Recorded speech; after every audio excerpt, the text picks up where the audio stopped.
Shabbat Shalom, everybody. I hope you guys are doing well. I hope you are blessed. It is a beautiful Shabbat day. And I hope you guys are reaping your blessings for keeping the Shabbat. I hope you guys have awoken and you don't have to prepare yourself food. You don't have to go anywhere today. I hope you are truly blessed. There's only one day that is blessed, and it's called the Sabbath day. And this lesson I've had available for like a couple of days, and I probably should be mad at myself because I haven't made it to this. But better late than never. And so, guys, when we're looking and we're seeing people of this nature, if you haven't guessed already, these are the people from back in the day who the Christians have almost a fable. It's not quite a fable, but it is they don't understand who the Pharisees and the Sadducees are. Because everybody in Christianity believes that the Pharisees and Sadducees were a bunch of law keepers, that they were in and doing the laws and statutes of our Creator and keeping everything. But unfortunately, these people weren't. In fact, their doctrines are really, really different from the doctrines of our Creator. And so when our Messiah came, it was just like oil and water. These guys did not get along, and our Messiah was completely browbeating these evil people. And when I say evil people, these people are extremely evil, not only for their actions and their deeds, but their doctrine. Their doctrine is very bad. It looks down upon the poor people. It gives more. There's a tremendous amount of things. And we've gone over the discussions where in the Pharisees and Sadducees, their own laws, they're outside of the laws of God. You have to wash your hands before you eat bread. You have to wash your hands before you eat. You wash your dishes a certain way. You do a bunch of other stuff, right? And these are the laws, statutes, and commands the Pharisees lived under. And these are not the laws, statutes, and commands of our Creator.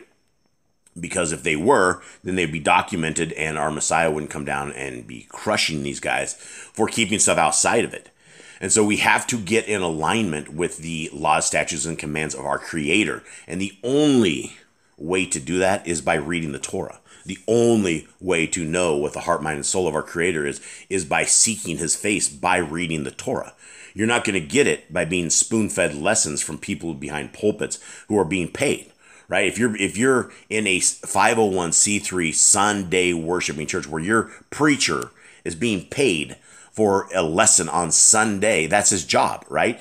And he's got his job wrong because first and foremost, he's leading you guys into the pits of hell because we're not supposed to be keeping a Sabbath on the first day. Saturday, the seventh day, is where we are supposed to be keeping the laws of God by keeping the Sabbath. And so if your preacher is spoon feeding you guys verse after verse, and that's one thing about the Christian religion is they will save you or damn you by one or two verses, right? They do not use the entire Bible. They do not use the entire New Testament. They only use verses here and there. And then if you challenge them on any of this stuff, they have no idea what to do. They default. They tell you you're a heretic, or they default. They're like, oh no, I don't want to keep these laws of God. Well, these Pharisees and Sadducees, I mean, this is not how our Creator told us to dress up, even the priests and things of this nature. These guys in their own little sect, right? They dress differently. They really look down their nose at people, right? If you know those people look down at you and you're lesser than them and they think you're lesser than them, well, these are these people. They completely believe that if you're not in their religious sect, that you are outside of this. And we're going to go over a couple of these things. The Sadducees believe that they don't even believe anything that's in the law. And it's incredible that people followed them and people still follow them. Here's a couple of things here, not a lot, but this is a couple of differences between the Pharisees and Sadducees. The Pharisees were called the religious conservatives, and whereas the Sadducees were the religious liberals. The Pharisees acknowledged all of the Torah, but they also acknowledged all of the rest of their Torah, right?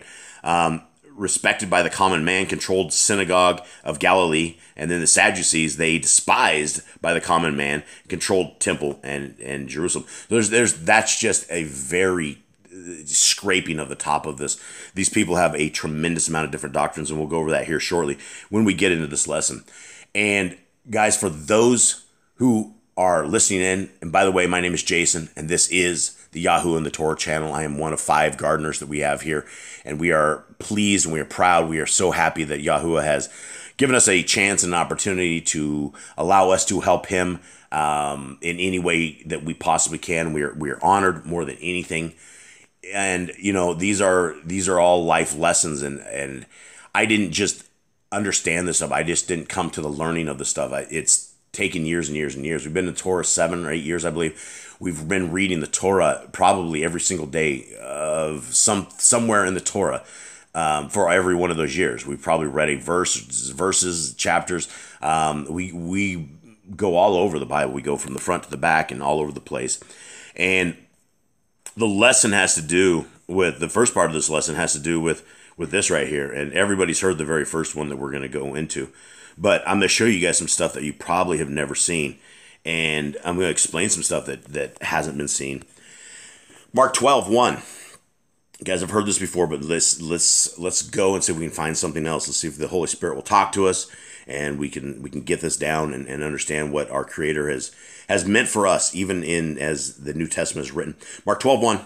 And he began to speak unto them in parables. This is our Messiah, right? And our Messiah talks to people in parables because we aren't smart enough to figure this stuff out. A certain man planted a vineyard and set a hedge about it and dug a place for the wine fat and built a tower and let it out to husbandmen and went into a far country. Now, I don't know what this word husbandman is, and I do now, but I will show you guys how I figured this out. And at the season, he sent to the husbandman a servant, that he might receive from the husbandman of the fruit of the vineyard. Now, I did not understand what the heck a husbandman was. And sometimes you have to go to different versions, right?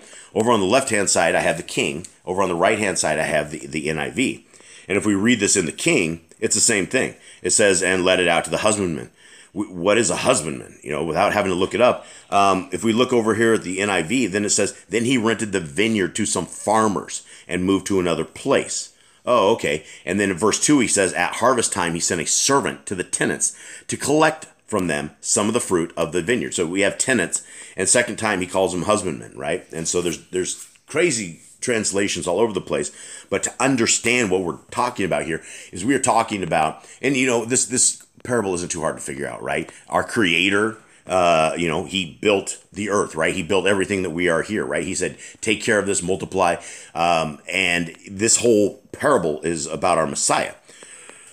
Verse 3, and they caught him and they beat him and sent him away, right? And so verse 2 is the husbandman, a servant, and he might receive from the husbandman of the fruit of the vineyard, right? The course of the year has gone. There is now plenty of grapes. There's all this stuff. And so the owner, the guy who had the vineyard, sent his servants there, and to get basically a profit. He needed to get some profit for this. Verse 3, and they caught him and beat him and sent him away empty.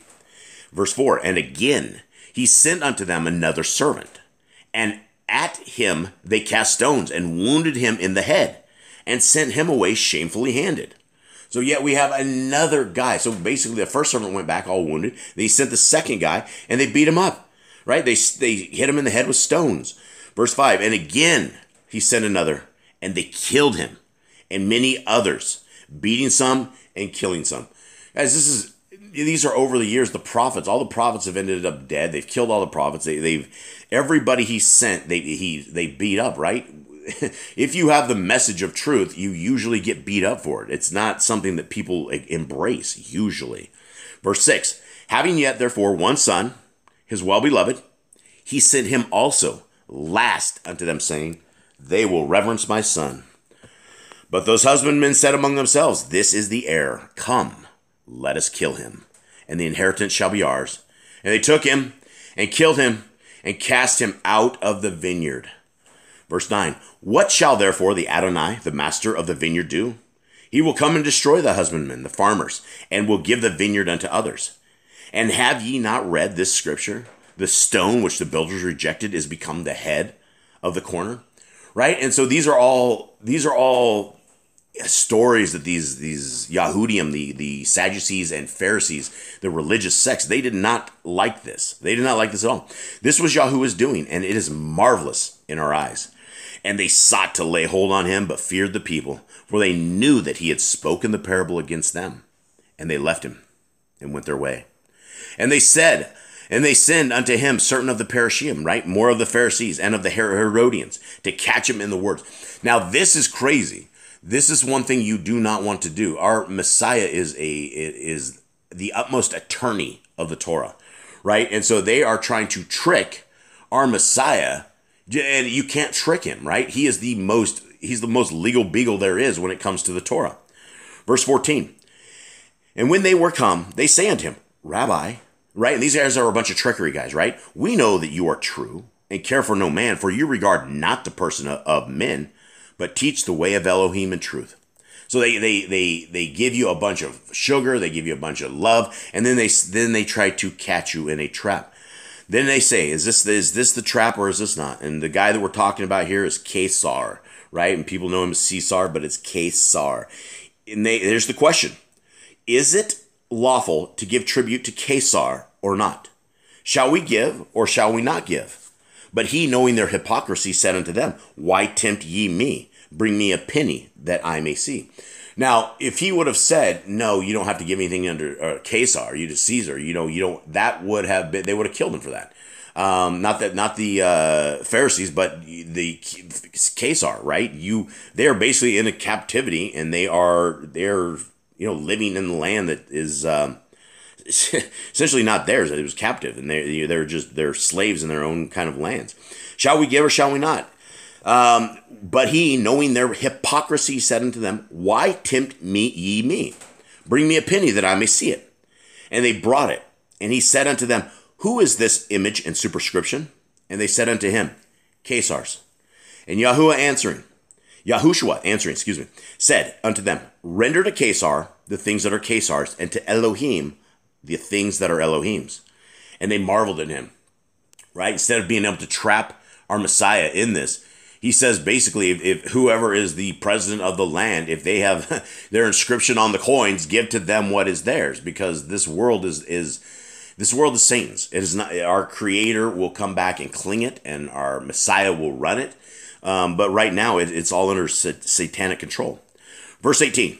Then come unto him now this is the guys. This is the Sadducees, the Sadducees, right? The Sadducees. Now, this is where people get into a lot of trouble because they believe that these people are the holy people. And so they believe that Christian religion has brainwashed everybody to believe that our Messiah came to battle people that were law keepers, right? Let's read about the Sadducees, a sect of the Yahudim at the time of Yahushua, who were usually at variance with the other leading sect, namely the Parashim. Okay, so you have two groups of religious fanatics. It is like the Mormons and the Lutheran going at it, right?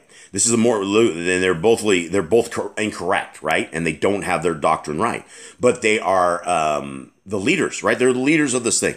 So they were at variance with each other, leading the sect, namely the Parashim, but united with them in opposing Yahushua and accomplishing his death.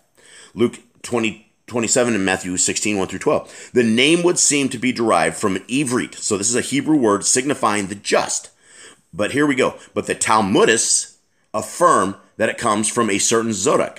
So you're talking about people, Talmudists are people, and you're going to hear the dogs, guys, I'm super sorry. The Talmudists are people that believe in the oral traditions of men. They believe in the oral Torah. They believe in a doctrine that is incorrect, and it is outside of the Torah. So if you are reading from the Talmud, that is Babylonian mysticism. That is the Kabbalah. That is all sorts of great evil stuff, and we shouldn't have that, right? And so this religious sect talks about where it's coming from. It's coming from the Talmudists. They can affirm that it comes from a certain Zadok or Sadducees, who was the founder of the sect and lived about 3 centuries before the coming of the Hamashiach. The Zodokim disregarded all traditions and unwritten laws, which the Parashim prized so highly, and professed to consider the scriptures as the only source and rule of the Yahudic religion. They rejected the demonology of the Parashim, denied the existence of angels and spirits, considered the soul as dying with the body, and of course admitted no future state of rewards and punishments. Guys, this is completely 180 of the Torah, right here. they don't believe in angels and spirits. We know we know all the sorts of there's angels out there, and we know that there's evil spirits and good spirits, and they say there's no heaven or hell, right? And so these people don't believe in the existence of an afterlife, and so you have to understand what these guys believe before you can understand how they're trying to trick our Messiah. Verse 18, then come unto him the Zadokim, which say there is no resurrection, and they ask him, saying, right? And so these people believe there is no resurrection. You die, you're done. That's the way it is. So this is a trick question. They go, Rabbi, Moses wrote unto us, if a man's brother die and leave his woman behind him and leave no children, that his brother should take his woman and raise up seed unto his brother. And this is the Torah, right? If you guys are living the Torah life, we are living as it was. If your brother dies, or you would take his wife and you would raise up his family as well. So you would essentially have two families. You would have the family of your brother, and you'd have your family. And so that is part of the Torah. And so that is true. Now there were 7, verse 20, there were 7 brethren, and the first took a woman, and dying left no seed. And the second took her, and died, neither left he any seed. And the third likewise. And the 7 had her, and left no seed. Last of all, the woman died also. So this is their trick question. In the resurrection, therefore, when they shall rise, whose woman shall she be of them? For the 7 had her as his woman. Now again, this is very dangerous to argue with our Messiah. And Yahushua answering said unto them, this is a slap across the face. Do ye not therefore err, because ye know not the scriptures, neither the power of El. Now, can you imagine telling a man of the pulpit or a man of the cloth right in front of everybody that they don't know their scriptures? That is a complete slap in the face. Verse 25, for when they shall rise from the dead, they neither marry nor are given in marriage, but are as the angels which are in heaven. Guys, huge things right here. You learn a tremendous amount of details from this. When we die, where do we go? What happens to us? We know we go into Sheol. We know we're in a holding containment unit, but this tells us something else as well. It tells us there are no marriages, right? The act that the angels did when they came down from the Shamayim and they mated with the human women, that was very evil. That should have never, ever happened, right?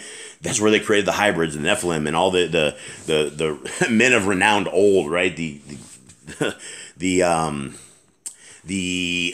What are they? They're the Greek stories that they all have all around us, all this stuff. I believe a lot of that is completely real. So here he says, you don't know your words, because when you rise, you don't marry and there is no marriage. So guys, when we leave our spouses on this end, that is the end, right? It is literally till death do us part. Does that mean we'll never see each other? We don't know each other or any of that stuff? I don't believe so. I believe we will have I believe we'll have families. I believe we will know our people, and I think it'll be a joyous time. Verse 26. And as touching the dead, that they rise, have ye not read in the Sefer of Moshe, how in the thorn bush Elohim spoke unto him, saying, I am the Elohim of Abraham, and the Elohim of Yitzchak, and the Elohim of Yaakov. He is not the Elohim of the dead, but the Elohim of the living. And then he slaps him again. Ye therefore do greatly err. That was incredible. Very incredible what he says. And then we have another guy who's sitting there around that, and he goes, wow, verse 28. And one of the scribes came, and having heard them reasoning together, and perceiving that he had answered them well, asked him, which is the first commandment of all? And when you look at this in other translations, they either say what is the greatest commandment or what is the great commandment. And so I don't believe this is the first commandment, because the very first commandment we have is be fruitful and multiply. And then we got that one in the garden. And there's a lot of commandments before we ever make it to the answer to this. So this is, I believe, what is the greatest commandment. And this is a problem. This is a Christian conundrum right here. Because if the greatest commandment is this, verse 29, the first of all commandments is, if it's the first, if it's the greatest, if it's the great, it doesn't matter. Because this is why. Hear, O Yisrael. And you are Yisrael, my friends. So if this says, hear, O Yisrael, this is hear you.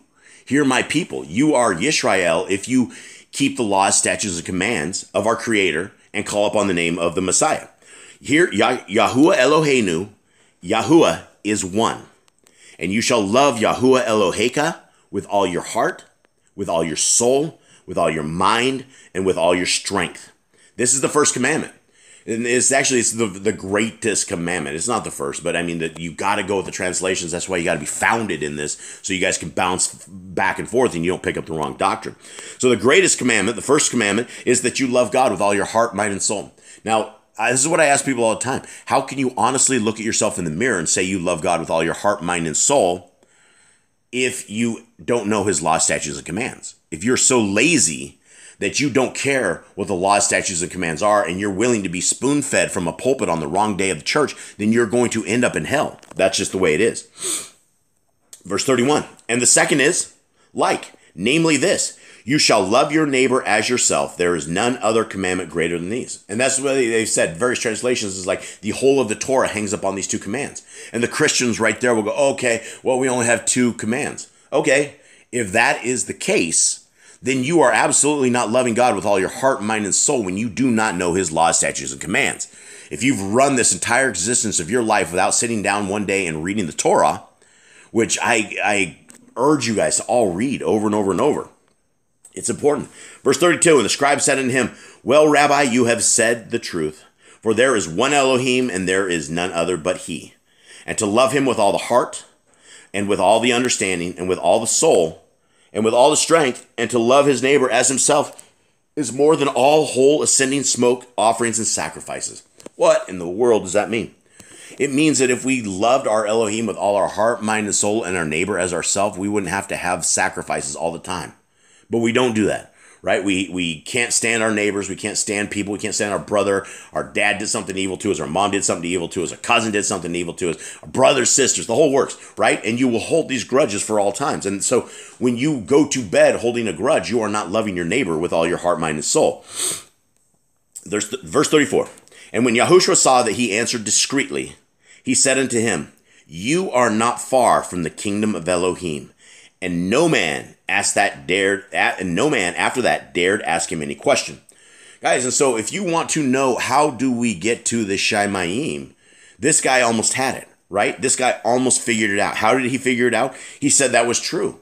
He said it, and he was meek, right? He was standing amongst all these guys that were trying to trick him, and this is the black sheep out of the group that said, wow, you're right.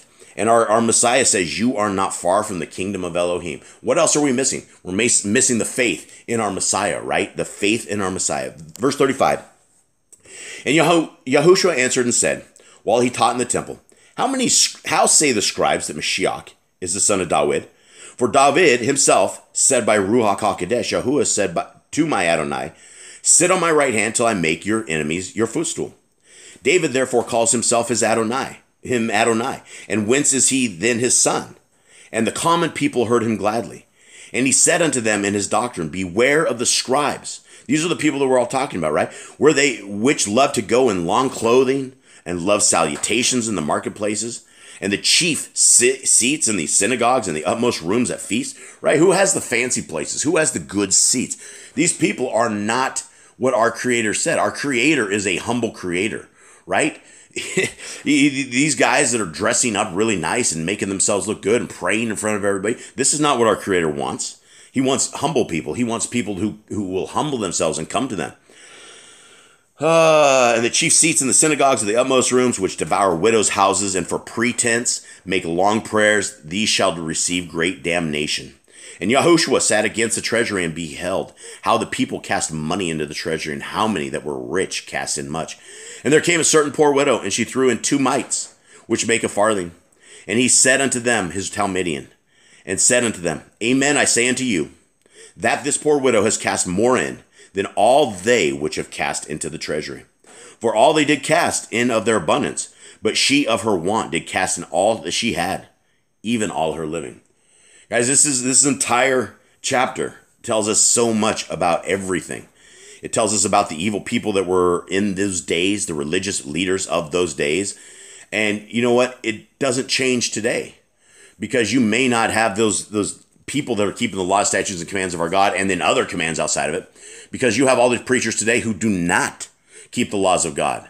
They do not, and they don't even know it, right? Most Christians do not have a clue what the law, statutes, and commands of our Creator say. So if we are looking for a path and we're seeking this vineyard, and we've been given a vineyard, then we are expected to give our rewards into that. And whether our rewards are sacrifice or whether our rewards are sitting there screaming from the side of the wall that our Messiah lives and that his dad's words, laws, statutes, commands, and everything about him are real. They are for us today, and these are what we should be seeking. That is what we need to give back. Guys, if we're not opening our hearts, minds, and souls to everyone around us, and guys, this Torah life is rough. The Torah life, and I'm not saying it's rough from a keeping the Torah standpoint. I'm saying from an outcast perspective, because if you keep the laws, statutes, and commands of our Creator, there's nobody else around you that is doing this, right? And you are going to be the oddball out. You are going to be the guy wearing seats that looks weird. You're going to be the guy that takes the Saturday off when everybody else is out shopping and doing their stuff. You're the guy that's not there for Christmas. You're the guy that's not there for Thanksgiving. You're the guy that's not there for Easter. These are all pagan holidays, right? Our Creator, pagan holidays are an abomination to our Creator. Our Creator's not there with you during these. Look, if you want to give gifts and give all this stuff, you're giving that on your own regard. None of this has to do with our Creator. You could say it's in the name of our Messiah. You can say, oh, I'm giving gifts in the name of Jesus or this. You're not. You're not. Guys, time is very, very short. To be separated from the world, you need to make those moves that separate you from the world. If you smell like the world, look like the world, taste like the world, and you are the world, you're not going to make this kingdom. The kingdom is set apart for people that do not look like the world. And so as we celebrate this Shabbat, as we take this day off, and as we look to our Creator, as we rest our bodies, our souls, our hearts, our minds, as we get further into the word of our Creator, look at creation, folks. Who can create that? If you can create a clump of grapes by your own hand without it planting anything, and this is all by your own design, wow, you are amazing. But considering none of us can do this, and we can't create anything, all we can do is plant, we can bring vineyards up, but we didn't make creation. We didn't make humans, we didn't make animals, we didn't do any of this stuff. We are merely a created entity inside of our Creator's realm, and He loves us, He knows us, He's called upon us, He knows the amount of hairs on your head, and He's calling you to the Torah.